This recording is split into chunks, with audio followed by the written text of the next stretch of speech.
প্রাথমিকে ৩২,০০০-এর চাকরি থাকবে না যাবে। ২০১৪ সালের টেট হয়েছিল। তার ভিত্তিতে ২০১৬ সালে প্রাথমিকে প্রায় ৪২,৫০০ শিক্ষক নিয়োগ হয়েছিলেন। ওই নিয়োগ প্রক্রিয়াতেও বেনিয়মের অভিযোগ ওঠে। মামলাকারীদের অভিযোগ ছিল ব্যাপক দুর্নীতি হয়েছে নিয়োগ প্রক্রিয়ায়। অপরদিকে পর্ষদের দাবি ছিল কয়েকটি ক্ষেত্রে অনিয়ম হয়েছে ঠিকই, কিন্তু তা সংশোধন করা হয়েছে।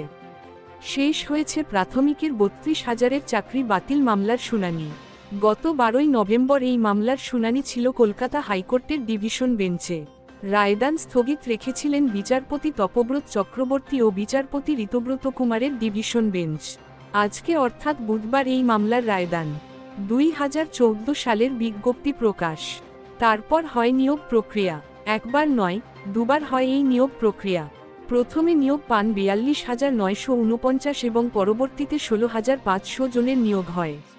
এই নিয়োগ প্রক্রিয়াতেও বেনিয়মের অভিযোগ ওঠে। মামলাকারীদের অভিযোগ ছিল ব্যাপক দুর্নীতি হয়েছে নিয়োগ প্রক্রিয়ায়। অপরদিকে পর্ষদের দাবি ছিল কয়েকটি ক্ষেত্রে অনিয়ম হয়েছে ঠিকই, কিন্তু তা সংশোধন করা হয়েছে। যদিও ২০২৩ সালে তৎকালীন বিচারপতি গঙ্গোপাধ্যায় প্রশিক্ষণহীন ৩২,০০০ শিক্ষককে চাকরিচ্যুত করেন। সেই সময় তার নির্দেশ ছিল চাকরি বাতিল হলেও শিক্ষকরা স্কুলে যাবেন, তবে নতুন করে ফের ৩ মাসের মধ্যে নিয়োগ শুরু করতে হবে। সেখানে যোগ্য এবং উত্তীর্ণদের চাকরি বহাল থাকবে। ২০১৬ সালে এসএসসি পরীক্ষায় নিয়োগ দুর্নীতি সামনে এসেছিল। পুরো প্যানেল বাতিল করে দিয়েছিল হাইকোর্ট। পরে সেই রায় বহাল ছিল সুপ্রিম কোর্টেও। এরপর ফের প্রাথমিকেও দুর্নীতির অভিযোগে মামলা হয় কলকাতা হাইকোর্টে। তৎকালীন বিচারপতি অভিজিৎ গঙ্গোপাধ্যায় ২০২৩ সালে চাকরি বাতিলের নির্দেশ দিয়েছিলেন। এরপর সেই মামলা যায় ডিভিশন বেঞ্চে। ইতিমধ্যেই মামলার শুনানি শেষ হয়েছে। আজকে হবে রায়দান। এরপর একক বেঞ্চের রায়কে চ্যালেঞ্জ করে ডিভিশন বেঞ্চে যায় পর্ষদ। তৎকালীন বিচারপতি সুব্রত তালুকদার এবং বিচারপতি সুপ্রতিম ভট্টাচার্যের ডিভিশন বেঞ্চ একক বেঞ্চের চাকরি বাতিল সংক্রান্ত রায়ের উপর অন্তর্বর্তী স্থগিতাদেশ জারি করে। তবে ডিভিশন বেঞ্চ জানায় যে নতুন করে নিয়োগ শুরু করতে হবে। এরপর ফের ওই দুই রায়কে চ্যালেঞ্জ করে সুপ্রিম কোর্টের দুয়ারে যায় রাজ্য ও পর্ষদ। সুপ্রিম কোর্ট তখন মামলা ফেরায় হাইকোর্টে। নির্দেশ দেয় ডিভিশন বেঞ্চকে বাদী বিবাদী দুই পক্ষের বক্তব্য শুনতে। পরবর্তীতে মামলা শোনেন বিচারপতি তপব্রত চক্রবর্তী ও বিচারপতি ঋতব্রত কুমার। আজকে ৪২,৯৪৯ জনের মামলার শুনানি রয়েছে। এই রায়ের ওপর নির্ভর করছে চাকরিপ্রার্থীদের ভবিষ্যৎ। পরবর্তী খবর, অশিক্ষক কর্মীদের দিতে হবে বয়সের ছাড়, কারা দাগী নন, লিস্ট প্রকাশ করুন। স্পষ্ট নির্দেশ বিচারপতি সিনহার। ২০১৬ সালের নিয়োগ প্রক্রিয়ার অংশ নেন এই মামলাকারীরা। এরা সকলেই অশিক্ষক কর্মী, তবে এরা কেউ পরীক্ষায় পাশ করেননি। পরে দুর্নীতির অভিযোগে আদালতের নির্দেশে গোটা প্রক্রিয়া বাতিল হয়ে যায়।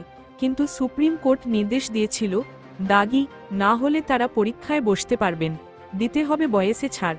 অশিক্ষক কর্মী যেমন গ্রুপ সি ও ক্লার্কদের বয়সে ছাড়ের নির্দেশ দিল কলকাতা হাইকোর্ট। বয়সের ছাড় দিয়ে পরীক্ষায় বসার অনুমতি দিয়েছে হাইকোর্ট। দাগী নয় এমন প্রার্থীরাই পরীক্ষায় বসার সুযোগ পাবেন, নির্দেশ দিল কোর্ট। বিচারপতি অমৃতা সিনহা মন্তব্য করেছেন, যারা দাগী নন তাদের বয়সে ছাড়ের বিষয়টি আটকাতে পারে না স্কুল সার্ভিস কমিশন। আগামী নিয়োগে তাদের বয়সে ছাড় দিতে হবে। এদিন বিচারপতি অমৃতা সিনহার মন্তব্য, দাগীদের জন্যই এই সব কর্মীরা চাকরি পাননি এমনটা হতেই পারে। সেই কারণে দাগী নন এমন যে কেউ এই নিয়োগ প্রক্রিয়ায় অংশ নিতে পারেন।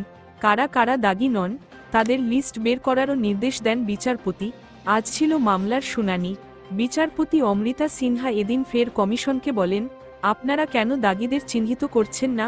এতে তো বাকিরা বুঝতে পারবে হয়তো তারা সিলেক্ট হয়নি, কিন্তু তারা তো জানতে পারবেন যে তারা দাগী নন। আইনজীবী ফিরদৌস শামীম শুনানির সময়ে কোর্টে বলেন, দাগী নয় এমন প্রার্থীকে বয়সে ছাড় দিতে হবে, একই সঙ্গে তালিকা প্রকাশ করতে হবে।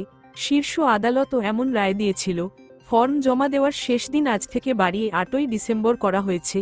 এই মামলাকারীরা যেন বয়সের ছাড়ের সুযোগ পান। এরপরই বিচারপতি বয়সের ছাড়ের নির্দেশ দেন। বন্ধুরা, আজকের এই আপডেট বিষয়ে আপনাদের কোনো বক্তব্য থাকলে অবশ্যই নিচে কমেন্ট করে জানান। আমরা আপনাদের সমস্ত প্রশ্নের উত্তর দেব এবং সমস্ত সমস্যার সমাধান করার আপ্রাণ চেষ্টা করব। ভিডিওটি ভালো লাগলে প্লিজ লাইক শেয়ার করে দেবেন। আর এই ধরনের আপডেট মিস না করতে চাইলে অবশ্যই আমাদের টেক গ্লোবাল ইউটিউব চ্যানেলকে সাবস্ক্রাইব করে পাশের বেল আইকনটি বাজিয়ে দিন। পরবর্তী ভিডিও আপনাদের স্ক্রিনে দেওয়া হলো। ধন্যবাদ।